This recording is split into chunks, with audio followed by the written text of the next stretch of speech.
The pen shook in my hand as my own daughter pressed the clipboard against my breakfast table like it was a life raft she meant to pry from my fingers. "Sign here, Mom," Melissa said, tapping the line labeled Seller.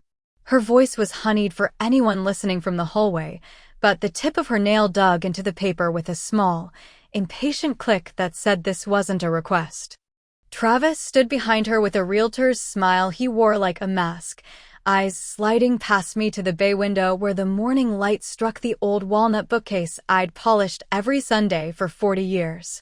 "We already found a cash buyer. No inspections, no fuss," he said, as if he were doing me a favor. I looked from the line on the form up to the framed photo of my late husband in his Coast Guard uniform and felt the floor tilt. This was my house in Harborside, the square blue one with the crooked porch and the lilac bush that refused to die. They had brought a notary, a woman I'd never met in a leopard print blouse who set her stamp down next to my bowl of oatmeal as if it had a right to sit where my spoon should be. "If we list now, you'll be settled in assisted living before winter," Melissa went on, adjusting her scarf and not meeting my eyes. "It's time." The way she said it carried a bitterness I recognized. She was frightened of being cornered by middle-age the way I was cornered at my own table. "I didn't say I'm moving," I whispered. "We talked about maybe spring." "Spring is for people who plan, Mom. We need to act." Travis slid the top form backward, revealing a second one underneath labeled exclusive right to sell, and then a third, limited power of attorney. "This is just so we can sign on your behalf while you rest," he said, and the word rest scratched my nerves like a dull knife. I had never been fragile. 70 years old, retired school librarian, widow of a decent man who fixed every hinge and called me Nora when the world felt too heavy. I made long soups and short lists and paid my taxes early, the sort of woman you could trust with a house key and a sick child. My wound was quiet and private, the horror of becoming a burden, the fear that one day people would speak over me the way my unkind mother once had, as if I were furniture that made the room smaller. That fear made me soften my voice when I should have stood straighter. It made me lift the pen on habit. Then the tiny mystery presented itself. The notary's hand, with a thin scar in the shape of a question mark on her wrist, hovered too eagerly over her stamp. She'd introduced herself as Cheryl from Travis's office like a server announcing a special fast, forgettable rehearsed, but as she bent close, a slip of receipt paper poked from her purse. I couldn't read the whole thing, only the last line. Zelle transfer, $300, T. Harrow. Travis's last name isn't Harrow, it's Keene. I tucked that away with the same calm I had used to shelve overdue books from fidgety seniors. "I need my reading glasses," I said. "They're upstairs." Melissa sighed too loud. "You can't read fine print anymore, Mom. That's why we're helping." Her wedding ring flashed, and I saw the faint web of burns near her thumb from when she'd been a teenager trying to cook bacon too fast, a shame I still carried because I'd been at work that morning. "I'm capable of reading," I said, and the pen trembled against the margin. Travis's jaw tightened. He leaned in close enough that his cologne stung my eyes. "Do the smart thing, Eleanor. The market's peaking. Cash buyer needs a decision today." The doorbell rang with the bright, silly ping I'd never had the heart to change. On the step stood Zoe, the grocery delivery girl with the blue knit hat, eyes candid, cheeks red from the wind. She had my receipt in one hand and, in the other, a small audio recorder. "Ms. Walcott, you forgot this last week," she said, lifting it with a shy apology. "You must have dropped it on the porch when we brought the milk in." I had no memory of it. I had never owned such a thing. She looked from my face to the strangers at my table, and then back again, and something like concern flickered. I took the recorder, felt its cold weight, and for the first time that morning, the fear in my chest folded into a neat, thin square. "Leave the papers," I said, voice even. "I'll read." Travis opened his mouth to object. "Now," I added. The notary set her stamp down with reluctance. As Melissa pushed the clipboard toward me one last time, her sleeve lifted. The same question mark scar gleamed on the notary's wrist, and, for a blink, the notary and my daughter exchanged a look that wasn't professional at all. A look that said they had planned the ending before telling me the story. I didn't sign. I thanked Zoe as if she had brought me air. Come back in an hour, Travis said tightly, scooping the forms. We'll give you space. As they left, Zoe lingered, her voice soft. I heard shouting through the door last week when I dropped the eggs, she said. If you ever need someone to write down what I heard, I can do that. She dug into her pocket and pulled out a folded receipt where she had scribbled a number and the words, I'll testify if needed. I closed my fingers over the paper like it was a seashell with the whole ocean pressed into it. They would be back in an hour. I set the recorder on the table. I pressed play. It whirred to life and poured out their voices from 2 days earlier, a scene I didn't know it had witnessed. We keep your mom overwhelmed and she won't fight, Melissa's voice said. You promised you'd handle the notary, Travis answered. I paused the recorder, the air buzzing in my ears. I looked at the clock. 58 minutes. The house settled in its wooden bones like it had decided, finally, to stand on my side. I picked up the phone and called a number I hadn't used since my husband's wake, the church social worker. When she answered, I said clearly, I'm going to need help. And witnesses. When Travis knocked again, the police were already on my porch with a clipboard of their own. People think abuse is shouting and broken plates. In my house it arrived like humidity, heavy and everywhere, making the bread go stale before you realize you're hungry. After that morning, Melissa moved faster. She added me to a family group chat called Mom's Move, where I was tagged in cheerful messages about tours at a facility by the highway with a lively activities calendar. When I wrote that I hadn't agreed to move, Travis replied with a thumbs-up emoji and a link to an article about fall risks on stairs. My sister-in-law chimed in to say, it's for the best. Everyone our age is downsizing, and an old neighbor wrote, bless their hearts for helping, while I sat on the edge of my bed and tried to catch the thread of my own thoughts through the noise. They came daily. They brought pamphlets. They rearranged my furniture because open layout photographs better. They took my mail and said they would sort the important things. Once, Melissa stood behind me while I made tea and murmured, the doctor said you repeat yourself lately, when I had not seen a doctor in months. The rule of this small world, I learned quickly, was, whoever handles the paperwork writes the story. So I insisted on holding my own pen. I insisted kindly and out loud. Please leave the mail on the table. Please don't move the lamp, it lights my crossword. Each small insistence made Melissa's laugh turn brittle. Travis kept returning with that same, exclusive right to sell agreement and pages I understood better than he thought I would. They had secured a pocket buyer, an investor who wanted a fast closing at a price that would have been charitable if I were a charity. The listing contract would give Travis the right to sell for 90 days with or without my presence. The power of attorney would let them sign if I were unavailable, a word that had never applied to me in my life until they tried to drape it over my shoulders like a blanket I hadn't asked for. When I asked for the buyer's name, Travis smiled. It's a seasoned investor who prefers privacy, Eleanor, and turned the page like a magician redirecting attention. Humiliations blurred like rain. At the pharmacy, Melissa answered questions about my prescriptions and told the pharmacist, Mom gets confused, and the woman looked at me with a pity that tasted like metal. At the grocery store, a woman from church squeezed my hand and said, moving is brave at your age, while Melissa stood 2 aisles away pretending not to watch. Then the letter arrived. Brown envelope, bank crust, to my attention. Inside was a notice of attempted withdrawal, $12,000 requested the day before, by agent per limited power of attorney. There was no valid power of attorney on file, the letter noted in careful language, so the transaction had been declined. I stared at the line that said, attempted by M. Keene, and for a long time I didn't feel angry. I felt foolish, as if I'd left my umbrella open and expected not to get wet. I took the letter to the police station and to the church social worker and to a lawyer recommended by Zoe's aunt who worked at the public library with me back when I shelved mysteries. The lawyer, a calm woman named Ana Alvarez with a fountain pen she twirled when thinking, listened without interruption. What you're describing is coercive control, she said. It's hard to prove because it's air and shadows, but it leaves fingerprints. We look for them. We gather witnesses. We file for a protection order to stop contact while we sort the property. Then we speak to Adult Protective Services. She made a list in blue ink. Neighbor statements, pharmacy logs, bank letter, audio recording, any texts, any pamphlets, any proof of isolation. And Eleanor, she added, do not sign anything. Not a receipt, not a permission slip, not a cheerful anniversary card if it comes with a stapled form.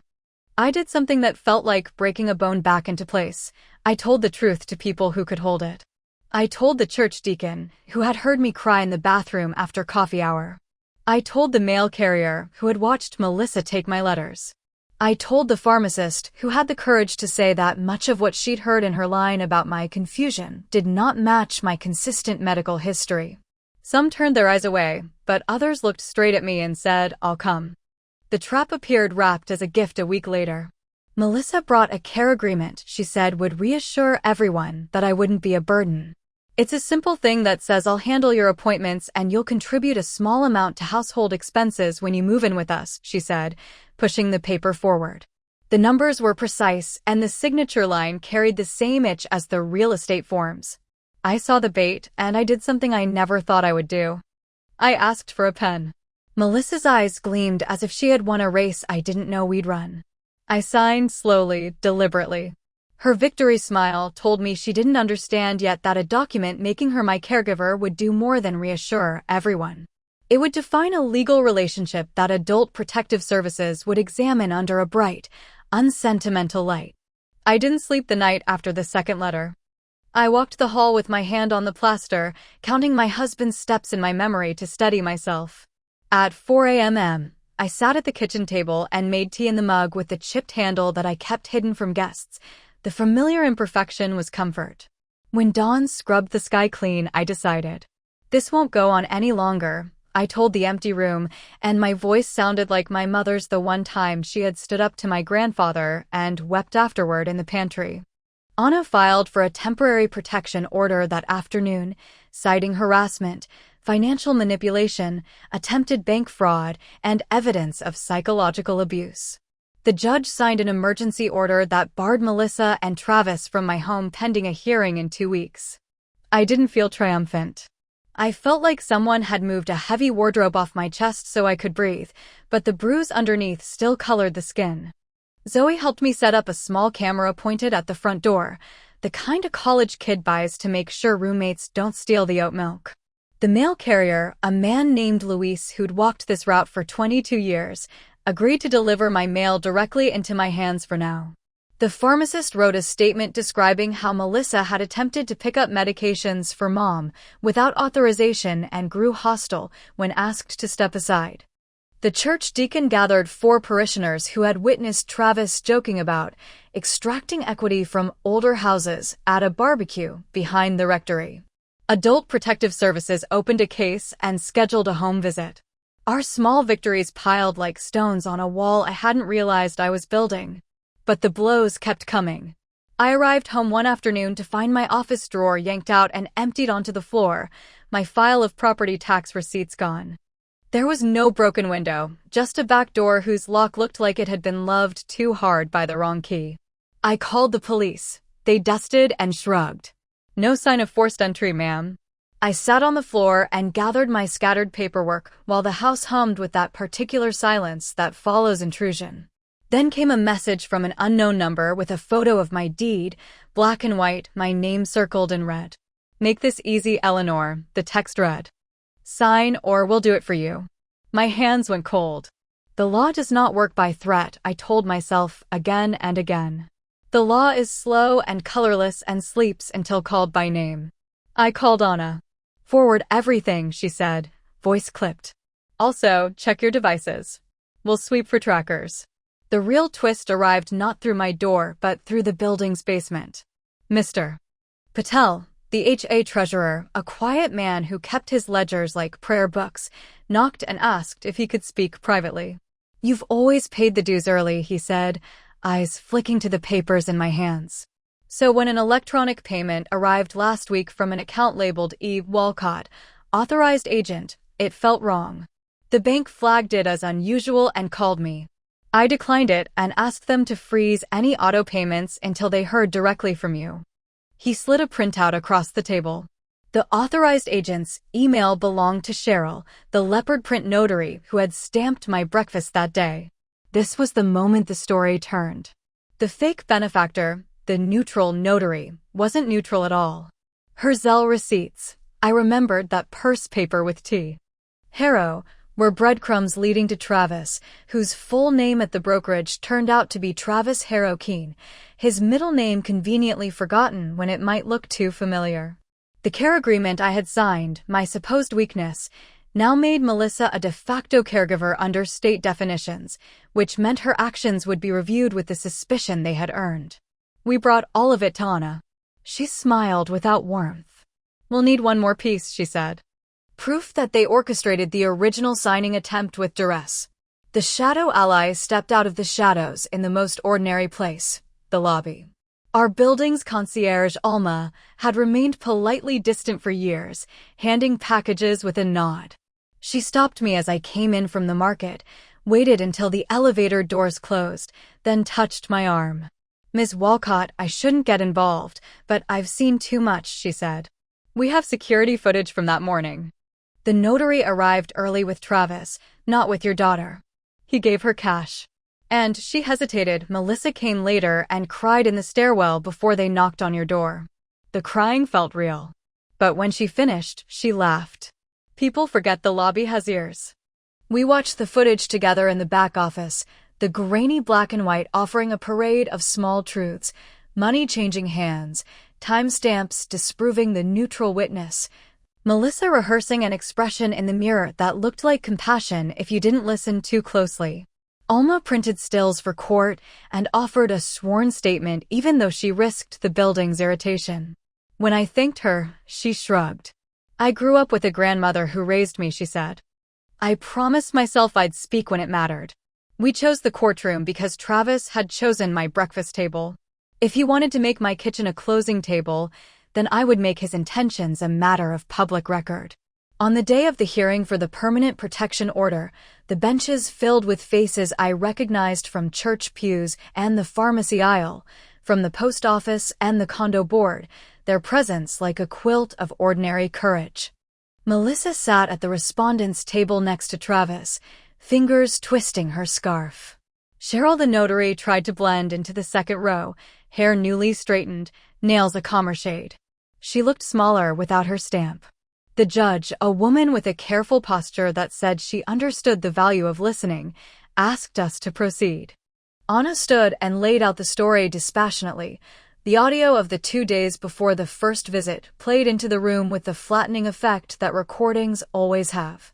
"We keep her overwhelmed and she won't fight," Melissa's voice said, then a long silence, then Travis's quiet, "You promised you'd handle the notary." I didn't look at my daughter. I listened to her voice as if it belonged to a stranger living in the body of a girl I once taught to read.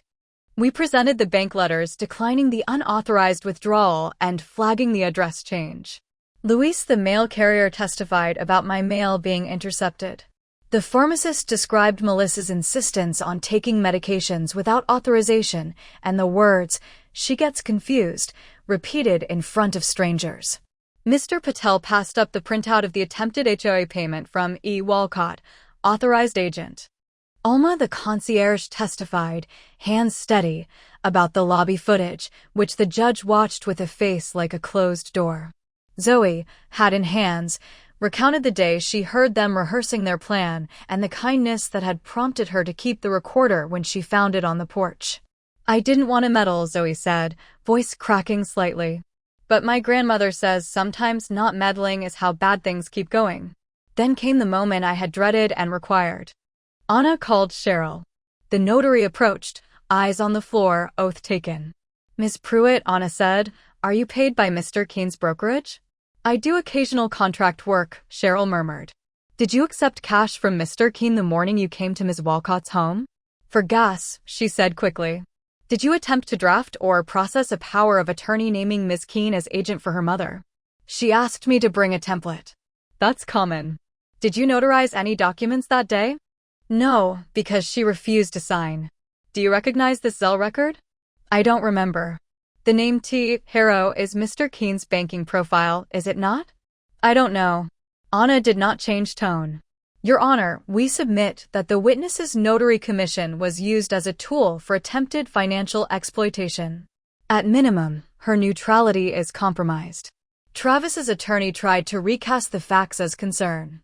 Adult children are often forced to make hard decisions for aging parents, he said, glancing at Melissa with a sympathy she had no right to.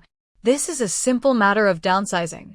The judge looked at him like a librarian who has just been asked to overlook a missing book because the reader is in a hurry. Hard decisions are not coercion, she said. Taking someone's mail is not care. Preparing a power of attorney and a sale contract simultaneously is not downsizing. She turned to me. Ms. Walcott, do you intend to sell your home? I stood, knees a little unsteady but voice firm. Yes, Your Honor, but on my terms, at market price, without duress, with appropriate representation. I will move when I decide where I will live, and I will pay for it with the proceeds of my own house. And I will sleep without counting steps in the dark. The judge granted the permanent protection order for 1 year, renewable. She referred the matter to Adult Protective Services and to the state board that oversees notaries. She recommended that the Real Estate Commission review Mr. Keene's conduct. In a quiet voice that made Melissa flinch, she looked at my daughter and said, "It is not care to isolate. It is not love to pressure. It is not filial duty to try to profit." Melissa began to cry then, not the rehearsed sobs from the stairwell, but a raw sound that brought back the smell of burned bacon and the child she had been, and for a second my heart nearly broke open. Then I remembered my mail scattered on the floor and my name circled in red on my own deed. I sat down. The final blow landed where Travis was sure he was safe, in his own industry. A month later, at the local association's ethics hearing, a young woman in a smart blazer arrived late and asked permission to speak. She introduced herself as Travis's brokerage accountant. I was told to mark an incoming consulting fee from a notary as office income, she said, but the memo line read stamp bonus. She handed over copies. It bothered me. I have a mother too. The room went still with the kind of silence that arrives when a community recognizes itself in an accusation. I sold my house in spring, not because the market told me to, but because I decided to move toward a life and not away from fear. Anna recommended a broker with strict opinions and no patience for cash buyers who wanted bargains off other people's panic. We listed properly. The inspector admired the stubborn lilac bush. Offers arrived in an even line. I took the third, from a young couple who ran the bakery on Main, because their letter included a promise to keep the bookcase and the squeak in the third stair. The closing happened at a title office with a fair notary whose stamp touched paper like a benediction, not a weapon. The total was market price plus a little, because the bay window made the room brighter than the photos suggested. With the proceeds, I bought a small condo 5 towns away, near a library where the armchairs are ugly enough to be comfortable, with a balcony that overlooks a parking lot I haven't learned to love yet. I wake to traffic instead of goals, but I wake unafraid. Adult Protective Services closed the case with a note, safety achieved. The real estate board suspended Travis's license for a year and fined him for conduct unbecoming. The state revoked Cheryl's notary commission. Melissa sent a text in August that said simply, "How are you?" and I typed, "I am well," and mend it. We are not healed. Healing is a word for books. What we have is distance and a path marked by small stones back to what is possible. I volunteer twice a week at a legal clinic that helps people read what is put in front of them before they sign, and I bring muffins that are always too dry because I still haven't learned this oven. Zoe visits when she's home from college. She stands on my balcony and says the parking lot looks like a chessboard if you squint, and we laugh at the pretension of it while sipping bad tea. Alma mailed me a copy of the lobby footage stills for my file. I filed them under reminders not to doubt myself. Mr. Patel emails occasionally to say the lilac is blooming out of schedule again. What is the moral, if there must be one? That a paper pushed across a table is never just paper. That kindness needs teeth sometimes. That the quiet strength we make fun of in grandmothers is a kind of physics, force applied at the exact angle to stop something heavy from gathering speed. There was no triumphal music when the judge spoke. There was just the chair under me, solid, and the knowledge that I had not let fear of being a burden turn me into a gift my own child could wrap and deliver to someone else. On certain afternoons, when the sun hits the balcony and I can smell someone else's dinner down the hall, I set the old audio recorder next to my tea and press play. I don't listen to their voices anymore. I record my own, saying today I chose my own keys, today I read the fine print, today I walked to the library and took the long way home. If you're listening, if you are where I was, let the record show it can be done. You don't need bravery you don't have yet. You need only a pen, a witness, and the refusal to sign away the ground you stand on. And if you ever forget that, look for the person in the lobby who pretends not to hear. They probably do. I keep one plant on the windowsill, a lilac cutting in a cheap pot that refuses to bloom on schedule. I like it that way. It makes its own seasons. As should we.